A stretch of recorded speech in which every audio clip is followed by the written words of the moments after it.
Good morning. Good morning. Good morning. Good morning. Happy week of Thanksgiving. Yes, nice to see everybody.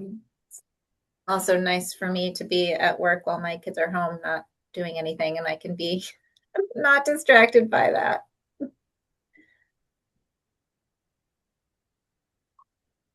All right. Just give Andrea another second and Here Austin she if is. he's going to join. Well, perfect. Mhm. Good morning. Good morning. We will go ahead and get started as enough of us are here to do that. So, welcome to our special November meeting as we've been meeting every other week to try to just keep things on track. And so it's nice to see you all this week of Thanksgiving. Are there any adjustments to the agenda? I have none. Okay, me neither. So we'll jump into public comment. I'm here. Hi, Kim, go ahead. I recommend John Moore be general manager of Green Mountain Transit. I also have one more thing. Thanks. Can the board have GMP staff keep the lobby open on Saturdays? It's cold outside and it's winter. Yeah, Kim, thanks for that. I know that you had let Chapin Spencer know about that, and he forwarded that to us. And we are aware of the problem. It is a staffing problem at the moment, and I know that GMT is working really hard to hire for that position. So as soon as we are staffed, we will hopefully get back to doing that. But thanks for bringing that up. That's You're helpful. welcome, Amy. Happy Thanksgiving. And to you. All right. Any other public? Seeing none, we will jump right into approval of the committee minutes from 11:10. I move they be adopted as circulated. Thanks, Paul. I'll second. Thanks, Susan. Any further discussion? All those in favor, please say aye. Aye. Any opposed? All right, we are good to go. Moving forward, let's talk a little bit more about the rural recommendation memo that we've been chatting about for the past bunch of weeks. Go ahead, Clayton. I know you gave us a read ahead, but let's walk it through. Sure. And just admitting some new folks, including Austin. Hi. And so as folks may recall from the read ahead that I sent along, I'm going to be asking the board to sort of switch gears. When we had met earlier in the summer before our transition committees really had a chance to be working in earnest, we had made a list of concerns that we had. We expressed very clearly our desire to protect our employees and riders to make sure that things would be going well for both in a post-transfer world. I think that we had a lot of concerns at that point, simply because we really hadn't had an opportunity to work closely with TVT and RCT until that point. There was a lot of mostly until then, our interaction was with VTrans, and we had some concerns about those interactions. But from my perspective, I feel that the need to issue the recommendations has changed. The reason why it's changed is because the local transition committees have been working very well.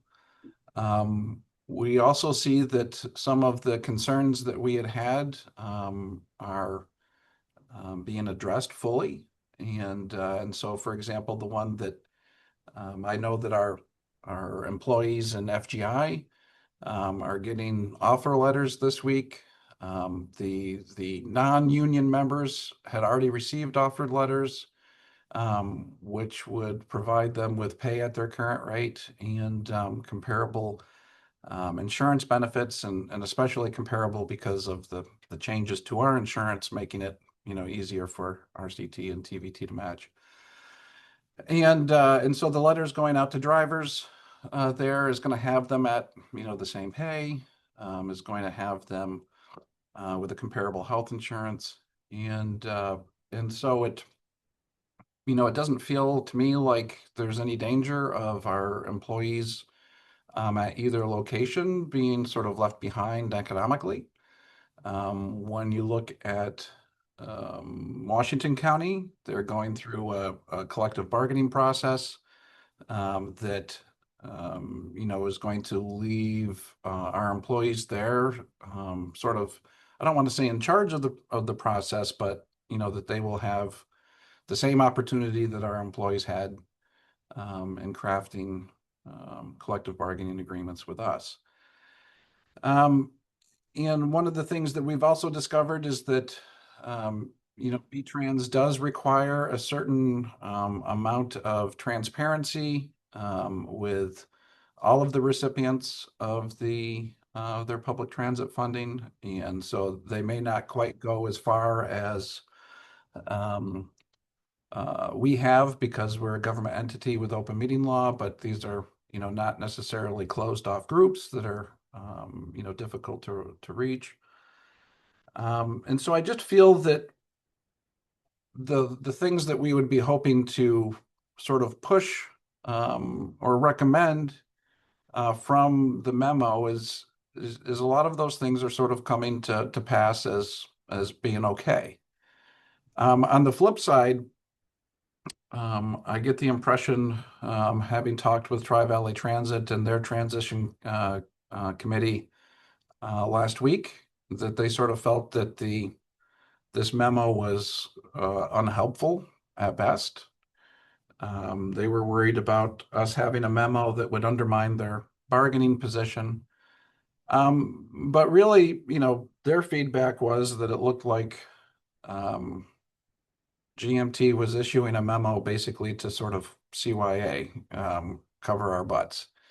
And so, they just didn't feel that was, a useful in the process at this point in time. I had hoped that Christian Meyer was going to be able to join, and I was confused. I had thought that he had indicated that he could join, so my apologies for including him and the read ahead as potentially providing his thoughts.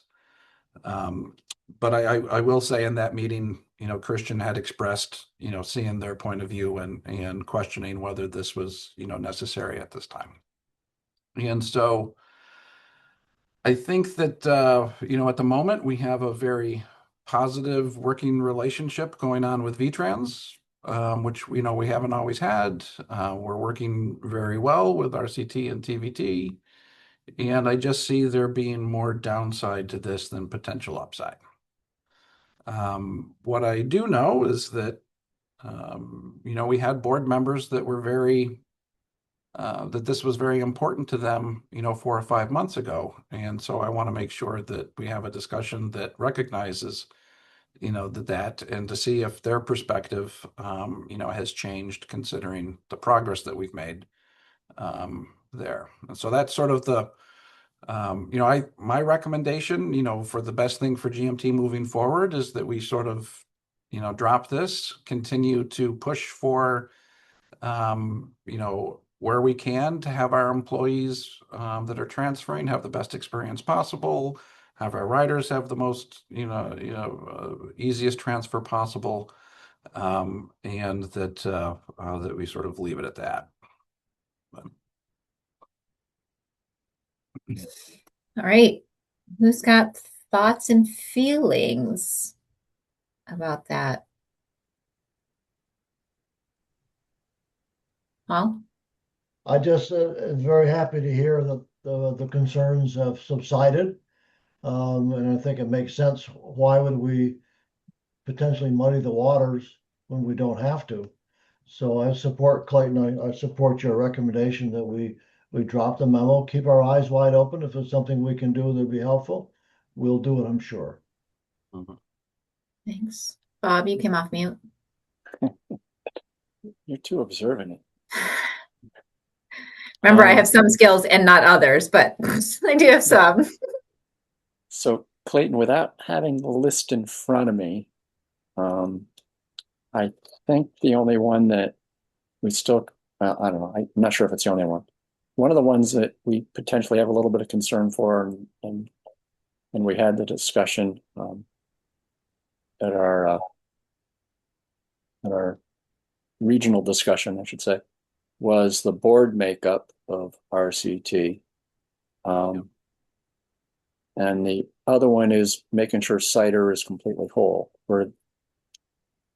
Is there anything else I'm missing that without going back to the list?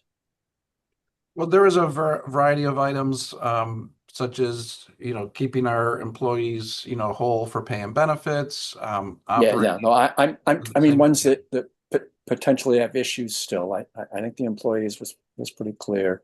Yeah. The board makeup, they recognize our concern and are willing to talk about it sometime. Yeah. The Cider being whole, I thought we were all set, but now I understand there's a potential problem with older adults and disabled. Yes.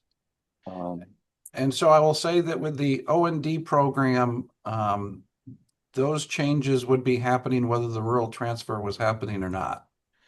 And so Jordan is, I think, rightly concerned about the O&D funding level, because statewide it is spending more than it has revenue for the year. And so this means that, especially in our area where we have found that our ride guidelines have been much more generous than have been available in other regions. And so this is pressure for us to get the O&D, program spending under control. One of the things that's a bit challenging with Cider's situation is just that they are somewhat unique in that they are operating in Grand Isle, not us directly. And I know that John Moore and I have been working with Jordan to have the experience be as seamless as possible with these changes. And for example, one of the things that we just negotiated with him this morning was that we would let all communication about these changes flow through Cider instead of coming from GMT, so that they would be able to sort of control the message and work directly with their folks. So I do see definitely that the O&D issue is a big issue for Cider, but I see it separate from the transfer, because even if the transfer wasn't happening, we would be still, asking them to do this. okay. And So Tim, is there anything that I forgot there that's relevant that I should throw out for Bob? Just that, as Clayton mentioned, we're vastly overspending the available federal funds. Just in Chittenden County alone, we're at like 50% of budget through just the first 3 months.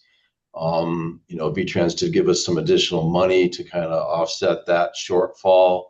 For the rural providers, we're going to impose additional trip constraints. And Clayton, as you saw, I sent the letter out to all the O&D partners this morning, informing them of the change. Obviously we will continue to work with VTrans to see if there might be some available funding once we get closer to mid-year. Usually mid-year is when they consider any additional funding that they might have available. They didn't indicate to us that there was going to be much more available, but that's subject to change. But we have to put these restrictions in place, constraints in place, to try to better align ourselves with the overall budget and ensuring that we can maintain, critical care, dialysis, cancer treatment, and trips of that nature through the entire fiscal year. Unfortunately, it's going to come at the expense of other trip purposes, social, personal, and non-essential shopping and otherwise. But we'll continue to work closely with VTrans to see if there might be some opportunities for some more federal funding down the road. Thank you, Tim. You're welcome.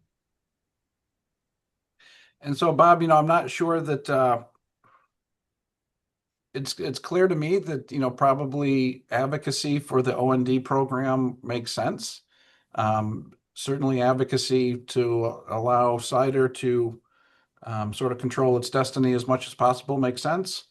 The question then is that would our rural memo, really be the best way to promote that?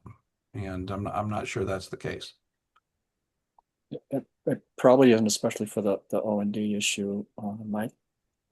If those are the only two items that I remember on the list that were concerning, I think it makes sense not to push the memo at this point.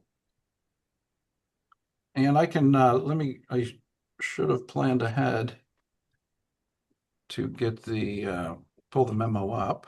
Sorry for not doing that. Let me see if I can find that. While you're looking, Austin, you look really engaged, like you want to say something, but I'm not sure that you do. I don't know. Did you have something you wanted to add? No. Okay. Andrea or Susan? I think it makes sense to not. Yeah. Okay.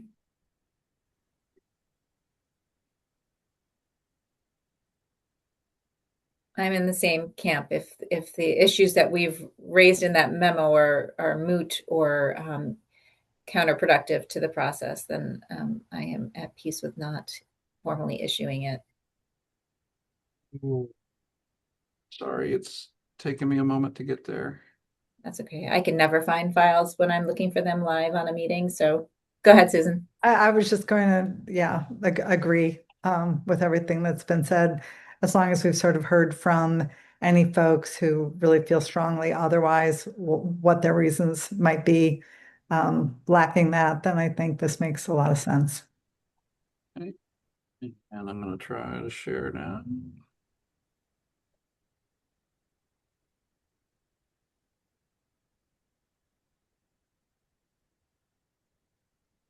And let's make this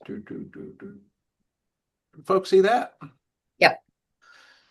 So the rider and employee protections, I think we covered. The governance, as Bob alluded, we're still talking to folks about this. I know it was a big discussion with RCT's meeting last week.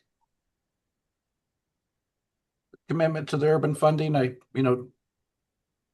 if there, this one to me seems pretty, non-controversial. If we just wanted to, go with something along those lines that sort of stayed in our urban lane, I don't think anybody would be, too upset about that.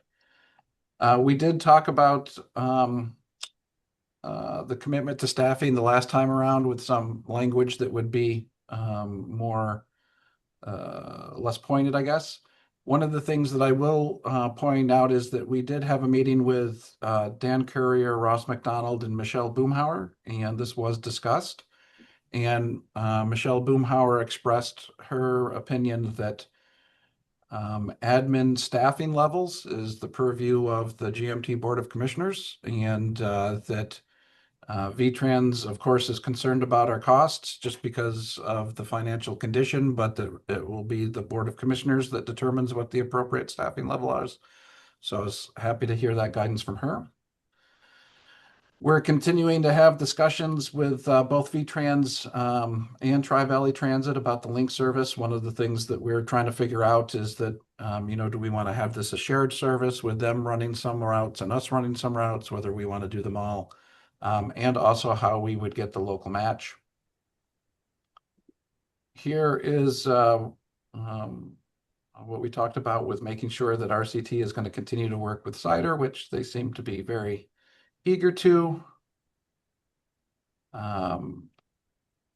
We haven't really done as much with Stowe and RCT, even though they have been working with us. But since that's something that is not going to transfer to them until next season year, it's sort of taken a back burner. And then here we had more recommendations as far as the long-term operation, and RCT is happy to continue to do those local commuters and then have us do the St. Albans to Burlington. So I feel like things are going the right way, and that's it. So I'm going to stop the share.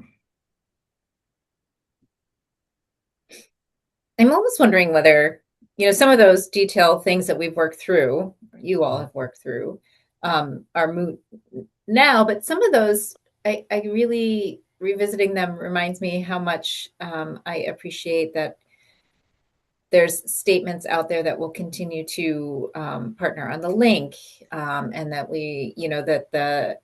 there's benefits to better stops in this area, or more frequent service in this area. And I'm wondering whether, how do I think making those statements formally is not a bad thing. I know that we've been making them, in conversations, and I don't know whether issuing a memo maybe isn't the right way, but is there a way that we can say, formally pass along, like, here's our knowledge, here's what we found, there needs to be better stops or more frequent, pass those along formally.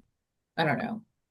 Well, I think that maybe what would make sense would be following that pathway, as you suggest, but also having this be like talking about the success of our working together and solving these things. And in the future, we're going to continue to be a partner that's focused on protecting riders, employees, and communities, and sort of leave it at that. And so this will become a memo more about documenting the good things that have happened to date, documenting that we, as an organization, are feeling much better about the transition than we previously had, and that we're supportive of things going forward. And so that way, then I could potentially see a memo here being helpful, so that when we go into the legislative session, there's complete clarity to legislators that this is something that's happening in a very positive way. So in other words, the recommendation that I think you just made was to cut out the stuff that we've already worked through and the stuff that's already in progress. And here's our lessons learned. Here's the future work. And it's our commitment to pass this along to you and then be a partner in the rest. I think so. Okay. So we're not actually getting rid of the memo. We are substantially revising it so that it is different. Yes. I would say it's more of a good news memo as opposed to a we're wary memo. Yeah. How do other people feel about that?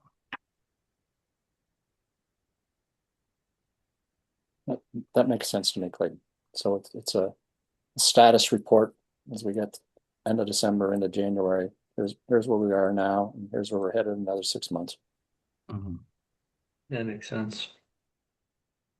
Yeah, I like it framed as an update status report. I think that's a good framing. I agree, and I think it will go a long way to build some goodwill to the legislature as well. Yep. Hooray! All right. Well, I like this because I had one idea, and through our deliberative process, I think we came up with a better idea. Cool. Me too. Take the win while you got it. Yep. So let's just end the meeting now. Great. No. But we do get to move on to talk about our committee structure. And with that, I want to also throw in a little bit about our subcommittee structures as well. So go ahead, and if you want to, what we've been talking about is what do we want to look like going forward with urban only. And we've poked at it, but I guess we get to talk a little bit about more, and we get to keep dreaming about it. Right, Clayton? Yes. Yeah. The thing is that time is moving. The first leg of the transfer is happening in, like 5 or 6 weeks, and it'll be about 7 months with the other transferring, and then boom, we'll be, at our goal spot before we know it. And so one of the things that I'm trying to think about is how I can take a whole bunch of different factors, consider them all, and then try to address as many issues with sort of one solution. And so one of the things that I want to start off with is that we know that when the transfers happen, that we're going to be a board of 9 at the end of or at the end of June, and that we'll lose some of our, I don't want to say professional, because I don't mean that our other ones are not professional, but our RPC folks that do planning as a living and have been super helpful to us as board members. Because of that, we'll be losing those RPC staff. One of the things that we've heard pretty strongly in this climate assessment and the previous one is that there is a desire for the board and the staff to be more integrated. That there is a desire for the staff to be, less siloed. I'm sorry, can you explain a little bit more about what that means? I was going to email you and ask you that question. What does it mean that the board and staff need to be more integrated? And so I think that there's several different answers to that. Staff-wise first, I think that what we still see is folks feeling like the different GMT departments are not, working as well as they could. One of the things that we've recently started doing that I think has been very helpful is by having more cross-departmental meetings instead of just a meeting with finance or a meeting with ops or a meeting with the resident experience. We're meeting, cross-departmentally. So that's the type of integration that the staff has been asking for. And then I think that when it comes to between the board and the staff, I think that there continues to be sort of a gap between staff and their understanding of the board's role, and then the board and their understanding of staff role. And so just having a better understanding of the staff capacity, who does what, that type of thing when I mean the integration. Great, thank you. Okay. One of the things that Amy and I have talked about is having non-commissioners serving on committees. And so this, again, not for the full board, but just for committees, that it may make sense to have folks that offer a particular skill set that would be helpful for committees. And so when I consider all of these things, what's coming to mind for me is that when we think about this new board structure, or urban-only board structure, is that number one, I wouldn't want it to sort of follow our departments. Like here's the finance committee, here's the planning committee, here's the, because I think that will just continue the silos. I think that we also want to have committees that have commissioners in them, but recognizing that with only 9 primary commissioners and 9 alternates, that, having a lot of committees is going to make it difficult, for commissioners to be on too many committees, and considering their volunteer status, just being realistic about their ability. I think that we should consider having employees themselves be committee members, so that the employees will see this committee structure as their pathway to solving issues. And so this becomes integrated into their workflow for how they, when they have something that they want to work on, then they bring it to one of these committees, and then if the committee endorses it, then it comes up to the full board. And that we would expect that these integrated committees would have certain specific authority established, like that they may be able to make certain types of decisions. But again, anything that would be a major decision for the organization would absolutely come to the full board.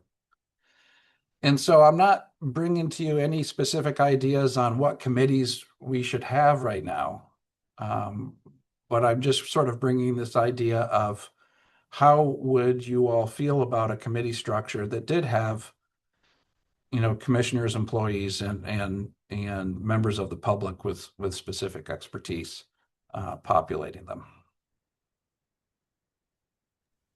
So if I could just clarify, so I thought we were going to be talking about board structure, but now it sounds like we're talking about committee structure.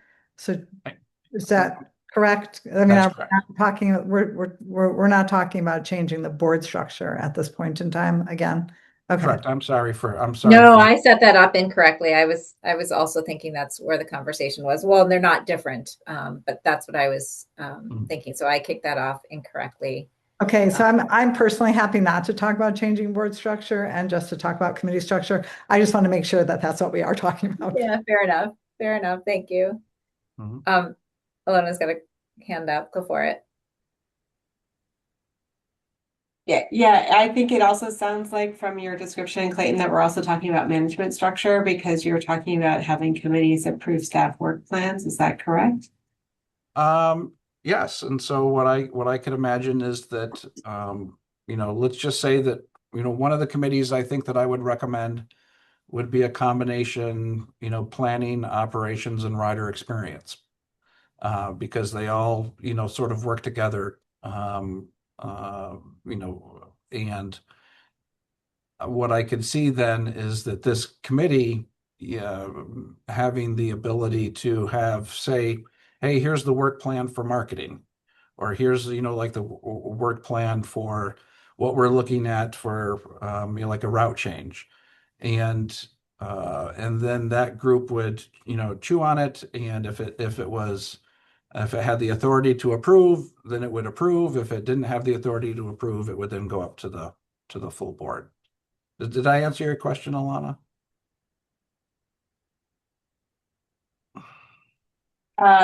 Yeah, I mean, I think,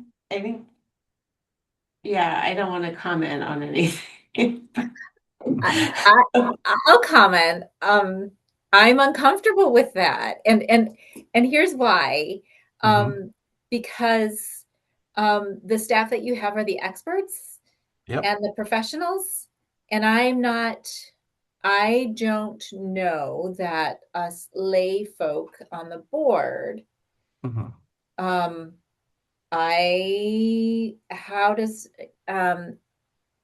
am I adding to that?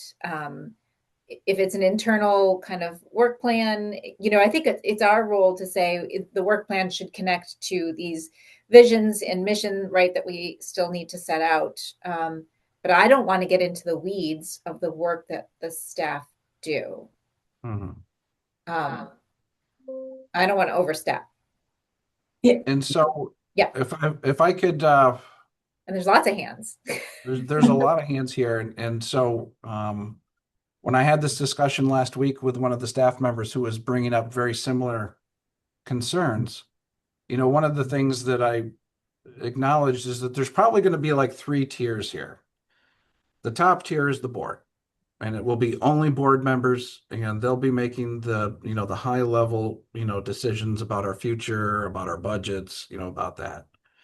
We would then have this underneath layer in the committees that would be commissioners, employees, outside experts, and then we would have underneath that sort of the staff only nuts and bolts.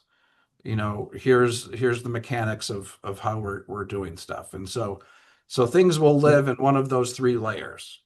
So it's not like this that these committees will replace internal staff meetings or internal work. It would just create a location now where both the board and the staff are working together at the same level. And I'm happy to see the hands response. Yeah, let's keep going. I don't know who was first. Do you all know who was first? Was I think Susan? it goes in order of, so I think Austin, then Jamie, then Susan, then Andrea. Let's do it. Go ahead, Austin. I guess, are you envisioning these committees having membership outside of staff and the board as well? So that would be community members or just Yeah. trying to. Yes, Amy and Andrea and I had been talking about, let's just pick on the finance committee. Hey, do we want to get somebody who's like a banker, somebody who's, an outside expert that would be willing to volunteer and, sort of guide us? I slightly worry about that because there's kind of would the board be appointing these people? to these Yes, committees? yes. And would it be a chair appointment? Because right now chairs constitute the It would be. committees, but under this, we want to make sure that the board has more authority over allowing an individual, onto a committee.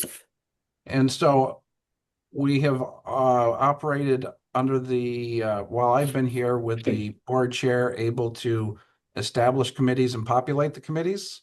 And so I would imagine that that would still be the case. So that somebody who would be joining the finance committee because they have a finance background that would be helpful, that would be a decision, of the board chair to, appoint them. I don't necessarily like the idea of allowing a board chair to just bring people onto the board, onto the committees, without kind of a nomination process or something like that. That just feels like it's opening the door to just a wave of just new people coming in and suddenly injecting their opinions into every committee level just conversation. I think, and then it's odd when, us as board members, as commissioners, have to go through our own municipal processes and et cetera to get onto the board, but to get onto the committee, you kind of just get named very quickly. I don't like that necessarily. I also think having confines around who this person can be and why they'll be there would be necessary. Like if you were to say, we think that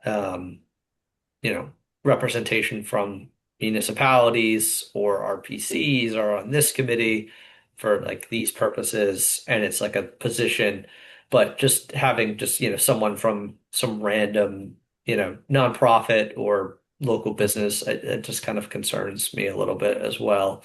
I think it might be valuable, but I do worry about that. And then I think I would echo just the concerns we've heard about having, too much of the work of staff be happening at committee level for numerous reasons, but also one just would be making it slightly duplicative or, micromanaging. I still think it needs to be heavily advisory in its role. Let's I appreciate Austin. Let's see if we can get through all of the comments. We can just air them all at the moment and just hear what people are thinking. And then we can figure out how to digest them. So we'll go, everybody moved around. So Jamie, you're next. I just wanted to offer an example which might help in the conversation. So there's a lot of conversations the last couple of meetings about board and staff work plans. An example of a staff work plan that the board already oversees is the grant application or the UPWP application that we submit to the CCRPC. So I think this committee structure where the board and the staff are working more hand in hand would allow for us to dig a little deeper into those applications, where now we only have 15 or so minutes at a board meeting to bring those things to you all, and I think that there's a lot of questions throughout the year after we've already gone through the submittal process. It's like, well, why didn't we do this or that? Like, this is the opportunity for staff and board to strengthen the grant application or the UPWP, which are, again, those guide the work for staff for the whole year. Okay. Andrea, Susan, and then Alana.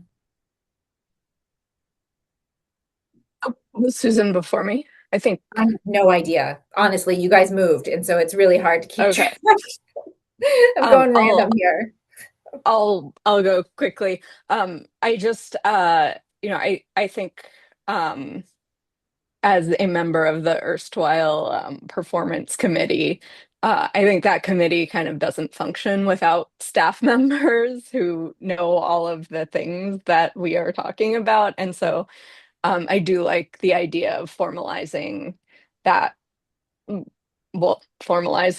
sort of staff input on a committee so that they're not just sort of bringing things to us, but also sort of like active participants in that committee's work. So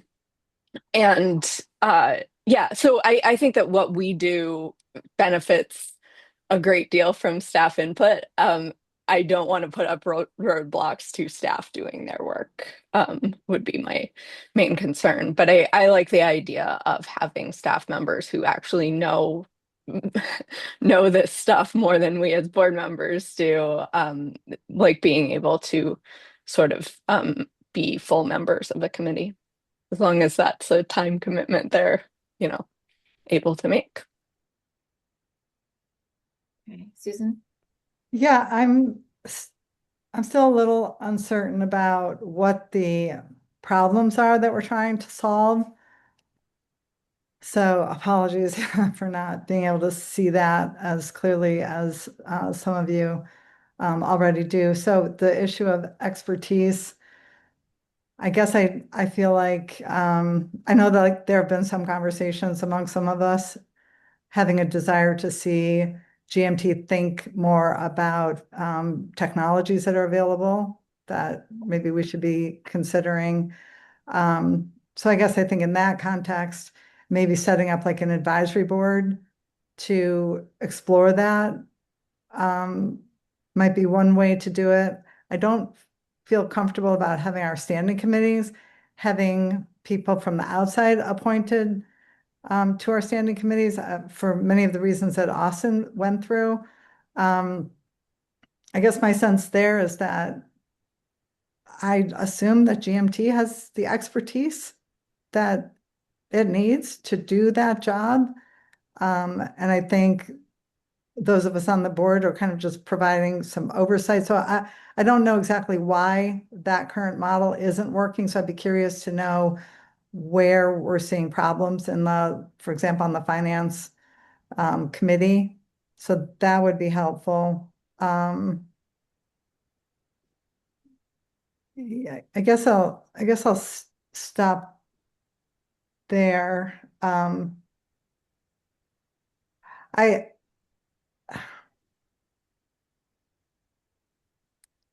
Yeah, I guess I just need more concrete examples to understand, like the UPWP one, the partnering more, having more of a space to talk about grant applications. That makes sense to me as well. But again, I'm not sure how appointing outside folks to an advisory or a committee like that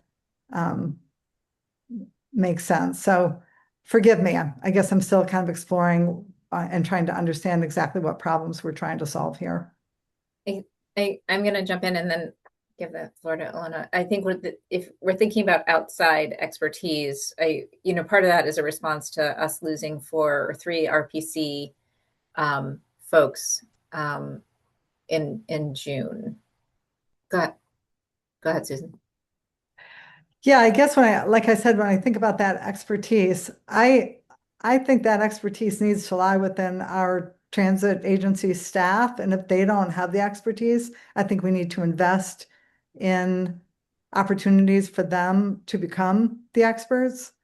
I also think that if we want to strengthen the board's, background in the work that we do, I don't think that we do this when we're looking for volunteers from our municipalities for the GMT position. I could be wrong, but I know some of our other commissions, at least, in Shelburne, we specifically look for folks, for example, on the Planning Commission, who have some background, some understanding, and we make it clear in the application process that those folks are going to be given preference in the position. So that might be something, if we're not doing that already, it might be something that we consider.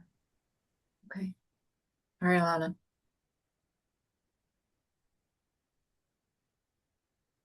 Whoop, muted. I think that the board does have a lot of expertise and is very talented. I agree with Susan that the expectation in an organization like GMT or any other municipality that is of that size would be that the staff, a lot of the expertise, the experts are the staff, and that the board provides policy direction. And I realize that there's a lot of questions and confirmations that go along with that, and that's what the staff is there to provide that in order to provide policy direction. But I don't feel like a banker is going to be an expert in public finance policy. I do think that GMT should have someone who is well versed in GASB and has a range of colleagues that they can communicate with and refer to, but that the board is responsible from a policy direction on many, I don't know. But I do see that there is an adopted structure for committees that is online, although there are some committees that seem to exist without charges, but those have not been populated. There are more than half of the board members that are alternates. I'm sorry, most of the alternates are not on a committee. So there's all these committees that don't seem to be functioning. There seems to be a lot of opportunity for the committee for the commission to develop its strategic overall direction and oversight, to work on performance, all types of areas which can really help lay the groundwork for GMT to move forward, especially as an urban organization. It does seem to me that staff are really good at attending meetings, and do come, and certainly we could be more specific about encouraging staff to provide expertise and ask for that expertise. I don't know. That's sort of where I'm coming from. I'm not even on this committee, and I really appreciate your listening to everyone's comments. So thank you. It's welcome. Go ahead, Paul, and then I think we need to wrap it up. Yes, I apologize for having to skip in and out of the meeting today. I think Susan brought up a point that I was going to raise, and I think we need to be more cognizant of putting together a package for the select boards and their town managers and city councils and so forth. Say, this is the responsibilities of a commissioner, and these are the expertise that we're looking for. And please, if you can, would you appoint somebody that meets this? I know it's tough sometimes to get any volunteers, but at least make an effort to get the kind of people to serving that we would like to have served. The second point I'd like to make is that we have a long history of having active committees. I can go back to when Dennis Martin was on the board, and he had probably a process similar to what Clayton's trying to pull off. That was restructuring the committees. That was all done 10 years ago. And they functioned very well for a long time. And I know we've been up to our ankles in alligators here for months. And I can understand Clayton and staff not being available to staff our committees and organize them and get us all going again. But seems to me we ought to just do that first. And if those committees are not functioning, then we can move to some different committee structure. Certainly staff on any particular item that a committee would need expertise that we have in-house, we should have them at the meetings. And I would have no problem if you have an issue that you think somebody that you know or aware of works for a bank or a human resource committee organization or whatever. Bring them in, pick their brain, and no problem with that. But I would move we just table this effort and get our committee structure formalized, populated, and meeting again. Okay. Paul, you're always so very clear, and I appreciate that. Austin, super final word, and then Clayton can make final comments, and then we need to move on. Yeah, I mean, I think I always saw this as part of the purpose of the nonprofit to, being able to get folks from the communities that commissioners serve on another board, educated on the issues, giving some insight from the sidelines, and then making that part of just a broader board succession strategy where when we do have a commissioner step off, we can go to the community and say, we'd like you to nominate this person is on the nonprofit board onto the commission board because they have all these skills we've been looking for in a commissioner, and they've just been waiting in the wings. I think that's a really helpful way to go about this too, and a great way to get like some of this insight from the sidelines from other community partners. But Amy, I'm sorry. Go ahead. Please beg your pardon. Next year, when we talk about charter changes, we've got 9 members now. We could probably attempt to get into our charter 2 community members chosen by the board. So we could go out into the community and find a couple of people that would like to serve on our board, to have some particular skills we'd like to have. So I don't think there's any reason why we couldn't do that.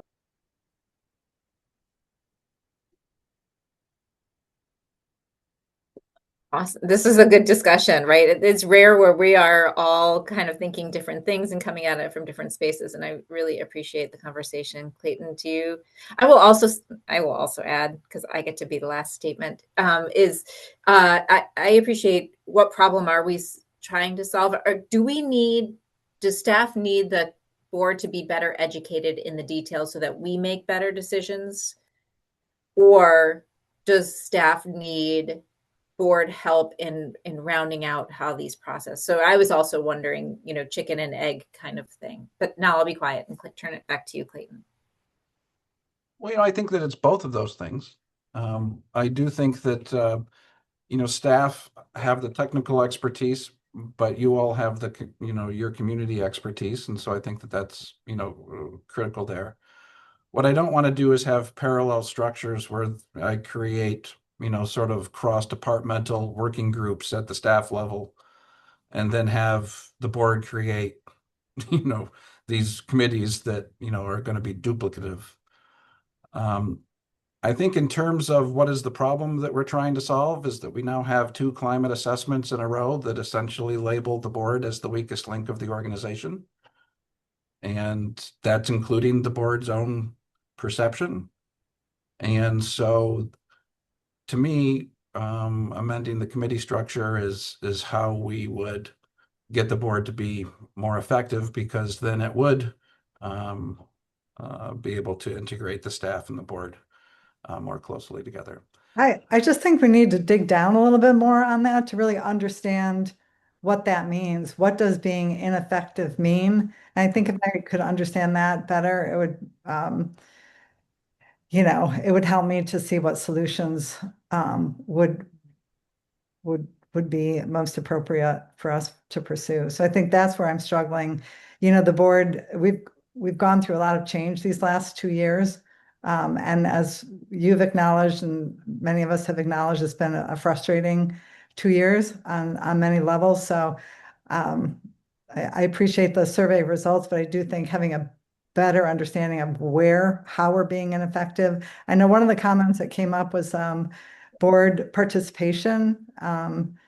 And I sat down, Amy and you and I talked a little bit about this and sort of scratched our heads, because we kind of realized in general there's quite a good participation on the board. So I think we really need to make sure that we understand statements like that so that we know what we're trying to solve here.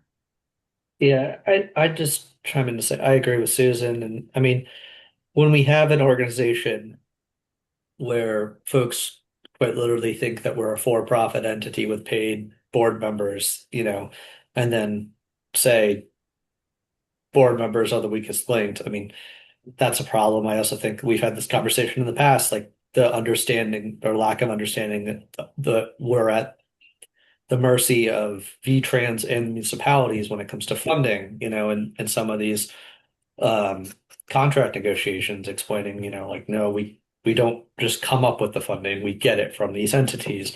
I mean, I can appreciate that we might be the weakest link, but I also think that I can't in full faith believe, without more understanding and more detail, believe that everyone's making an informed assessment of how the board is doing, and that their perception of what we're doing is even correct.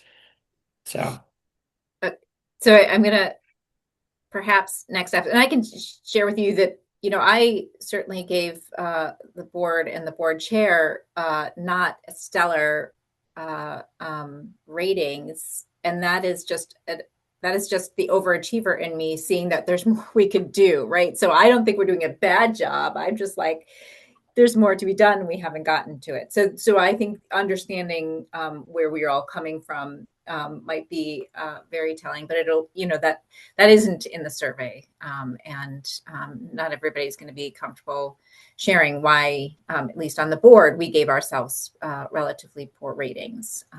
So we can talk about that a whole nother time.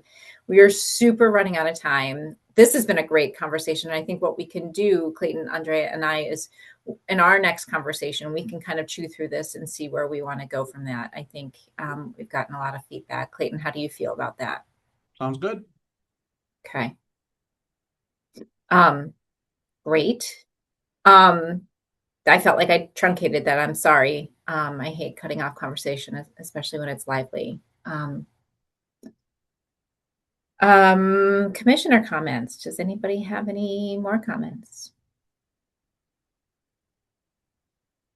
Susan. All right, this might not be fair because this is actually continuing the conversation we just. Cheater.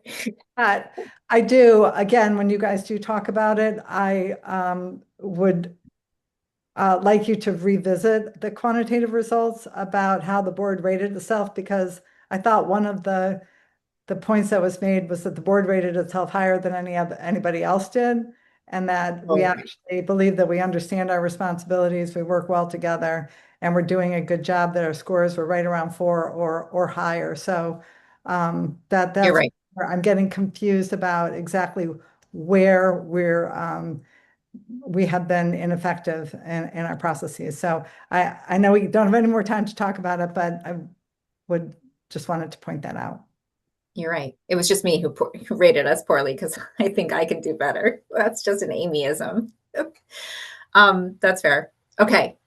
The only other commissioner comment I have is to share with you that I really did have a nice brainstorming with Susan, and we really sat down because she's been talking about visioning, and I've shared that I suck at it. And so I said, tell me what it kind of looks like. So we really talked through what that might look like in the months and year to come. And so the other piece of what I hope to talk about with Andrea and Clayton is kind of looking at kind of that list of things that we need to do and setting out our plan for doing it.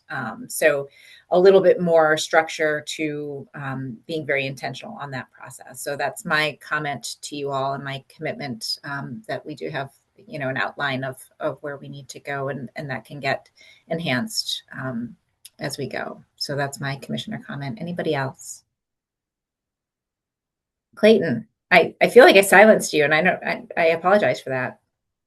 About what? Silencing people. It's not my thing. I didn't have anything to say. Okay. All right. Mm-hmm. All right. If there's no more comments, we do have a personnel matter that we need to discuss. It'll be the last item on our agenda. And so as we move through that process, staff do not have to return. And Kim, in particular, you can go ahead and hang up because we won't be returning. Take care. Bye, everybody. And all right. Let me make you host first. Yes, and we do need a motion to move us into executive session to discuss a personnel matter. And so you're now host, and just a reminder to stop the recording after you enter executive session.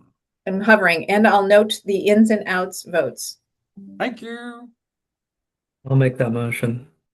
Thanks, Austin. Do I have a second? I'll second.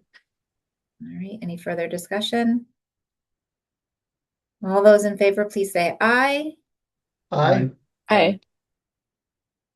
And I am going to pause and figure out how I can. Oh, there goes Ash. Okay, good. I'm going to pause. We are returning from executive session at 12:06 with no action taken, with a motion by Paul and a second by Austin. And if there's no further discussion, I will entertain a motion to adjourn. So moved. Thanks, Susan. Second. Thanks, Paul. Any further discussion? All those in favor, please say aye. Aye. That is all of us. I wish you all a very happy Thanksgiving. I am very grateful for all of you and for the things that you bring to this table and to your community. So thank you very much. Likewise to you, Amy. Uh, Bye.